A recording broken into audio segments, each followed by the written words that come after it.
Bonjour, alors je vais vous montrer l'utilisation de l'administration de votre site internet. Donc, vous vous rendez sur votre site en tapant l'URL, en tapant l'adresse dans l'URL, dans la barre d'URL ici en haut, à gauche, donc pereira-christie.fr par exemple. Une fois connecté sur votre site, vous allez ajouter /wp-admin. Donc cette adresse, je vous l'ai envoyée aussi par email avec aussi vos identifiants et vos mots de passe. Donc il suffit de rentrer identifiant et mot de passe. Voilà. Vous pouvez cocher se souvenir de moi pour que ce soit toujours vous qui vous connectez. Ensuite, vous arrivez sur votre site. Donc là, c'est l'administration globale du site. Après, pour le plus simple, donc il y a différentes choses, hein, mais dans l'ensemble, vous avez quasiment rien de besoin de toucher, sauf la partie page en fait. Cliquez dessus, on retrouve toutes les pages, accueil, contact, entreprise, intervention. Vous pouvez aussi, d'une manière plus simple, cliquer sur, ici en haut à gauche, aller sur le site. Donc là, vous retombez sur le site. Et vous voyez, il y a la barre du haut qui est restée ici. Donc ça veut dire que vous êtes connecté, on voit ici. Et vous cliquez tout simplement sur modifier la page. Voilà, cliquez dessus. Et là, sur la partie centrale ici, on va avoir tous les éléments liés à votre page. Donc ici le titre, le sous-titre. Donc typiquement, si on souhaitait modifier le titre, on clique sur le petit bouton avec le petit bouton vert d'édition ici. Hop, et on voit le titre qui apparaît ici. Donc on peut le modifier. Et quand vous avez modifié, vous cliquez sur Save, c'est sauvegarder en anglais. Hop, voilà. Pareil pour les éléments centraux, on sait qu'il y avait trois mises en avant de vos prestations. Donc ici c'est pareil, vous pouvez les modifier, on clique dessus. Donc il y a le titre ici, électricité générale, si vous souhaitez changer, et le texte tout simplement. Et on retrouvait aussi un petit pictogramme, donc vous pouvez choisir un autre dans la liste qui est là si vous souhaitez. Et pareil, on sauvegarde à la fin. Bon, il y a beaucoup d'éléments annexes, il faut mieux éviter de les modifier, sinon ça modifie le style graphique. Le but c'est qu'il y ait un style graphique global.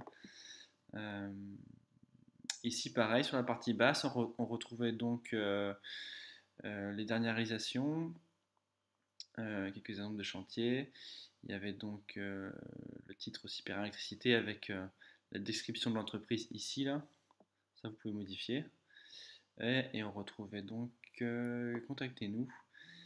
C'était vos informations de contact. Donc il y a le titre. Et les informations sont ici. Contact info. On clique dessus. Et là, demain, si jamais vous changez d'adresse ou de téléphone, vous pouvez le modifier ici. Voilà. Donc on trouve la même chose pour les autres pages, hein, tout simplement. On peut se promener dans les autres pages. Hop, aller sur le site, quitter cette page.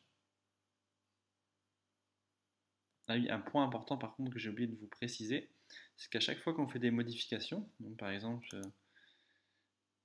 si je clique ici il y a ce texte à mettre à jour. Donc je vais cliquer sur modifier la page. Hop, il va me charger l'éditeur. Donc on voit le bloc de texte est ici, ce qui est modifié. On clique ici sur le petit bonhomme. Et là, on fait la modification de texte, on sauvegarde. Hop. Et ensuite, une fois qu'on a sauvegardé nos éléments dans l'éditeur, il faut surtout, ce qui est important, c'est de mettre à jour. Donc il y a le bouton mettre à jour ici, ou update ici en anglais, mais qui est le même. Donc c'est important à chaque fois de mettre à jour en fait. Ça publie en ligne. Sinon ça sauvegarde sur le site, mais ça ne publie pas. Donc souvent c'est une petite manip qu'on oublie de faire. Donc très important, hein, une fois qu'on a terminé ces mises à jour de texte, on fait la mise à jour. Alors ensuite, on retourne sur les pages. Une fois qu'on a fait une modification, on peut cliquer sur voir la page ici, en haut à gauche. Ça nous ramène sur la page. Et si on avait modifié le texte, on aurait eu un nouveau texte tout simplement. Donc vous aussi, ce qui est important, c'était la page, cette page-là dans intervention qu'il va falloir modifier. J'ai mis du faux texte en attendant. On va vous montrer. Modifier la page. Voilà, donc on voit tous les éléments ici. Il y en a 8 actuellement. On peut en supprimer, si vous voulez supprimer sa petite corbeille qui est là, on peut en supprimer un ou en ajouter un autre. Je vais vous montrer comment faire. Donc ici, si on souhaite, par exemple ici, modifier le dernier bloc, on clique sur la modification. On voit donc le titre, le texte et l'image. Donc si on souhaite changer d'image, on va cliquer sur Upload, ça veut dire chargement, et on sélectionne un fichier. Sélectionner les fichiers. Il suffit donc d'aller sur votre disque dur, vous allez chercher des photos, n'importe quelle photo. Hop.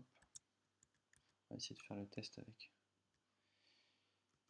Hop, avec des vraies photos. Par exemple celle-là.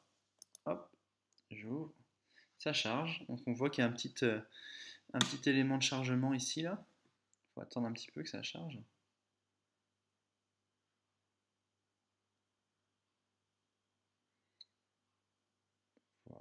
Voilà. Voilà. Et ensuite, vous cliquez en bas à droite, insérer dans la page. Normalement, ça va se mettre à jour. Voilà, il faut attendre un petit peu, ça se met à jour. Ça dépend de votre connexion internet. Hop, sauvegarder. On a sauvegardé. Hop. Et ensuite, donc j'oublie pas de mettre à jour la page ici. Mettre à jour. Voilà. Et je vais sur voir la page. Ici. Donc normalement en bas, voilà, c'était ici. En bas, ça a été changé. Voilà. Donc ça fait tout seul au niveau de la taille. Ça s'occupe tout seul de la taille, il n'y a pas de souci avec ça. Je vais vous montrer comment supprimer. On clique sur modifier la page. Comment supprimer un bloc, par exemple, ou ajouter. Le bloc qu'on a fait, par exemple, finalement, je veux supprimer. Je clique ici sur un petit bouton avec les corbeilles. OK, je confirme la suppression. Je mets à jour, mettre à jour. Et ensuite, je clique sur voir la page. Et donc, on voit que mon bloc a disparu. Si je décide d'en rajouter un, pareil, modifier la page.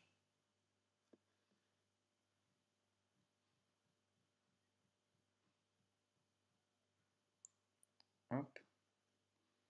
On voit que le bloc est vide. Donc il suffit tout simplement en fait de copier un bloc existant. Donc il y a le petit bouton ici, vous voyez, c'est un bouton dupliquer, clone ils appellent ça. Donc on clique dessus, on voit qu'il y a un deuxième qui apparaît ici en dessous, c'est le même. Et il suffit ensuite de le déplacer. Donc on clique dessus, vous voyez j'ai cliqué dessus sur la partie blanche, hop, j'ai déplacé. Et voilà, donc je l'ai mis là, et du coup après je le modifie, je le remets à jour, je sauvegarde, et après je mets à jour.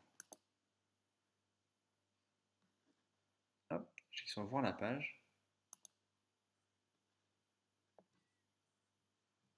Et donc voilà, ça m'a dupliqué sur celui de gauche tout simplement. L'avantage de dupliquer, c'est qu'on a vraiment le même graphisme, et après on n'a plus qu'à modifier les photos et puis le texte. Voilà, donc j'ai fait il y a aussi la partie contact, on peut regarder s'il y a des choses à modifier. Si jamais vous changez d'email, il suffit tout simplement de modifier la page. Et là, vous cliquez sur Contact Form. Là, Contact Info, c'est les infos, comme sur l'accueil. Contact Form, c'est le formulaire en fait. Vous cliquez dessus pour éditer. Et on voit ici votre... Ah d'ailleurs, dans le mail, il y avait l'erreur. Je vais en profiter pour mettre le bon mail. Hop, j'ajoute le C. Je sauvegarde. Et toujours, je mets à jour. Très important. Voilà. Donc voilà, on a fait le tour un petit peu de l'utilisation du site. Dans tous les cas, si vous avez des questions, n'hésitez pas à me contacter.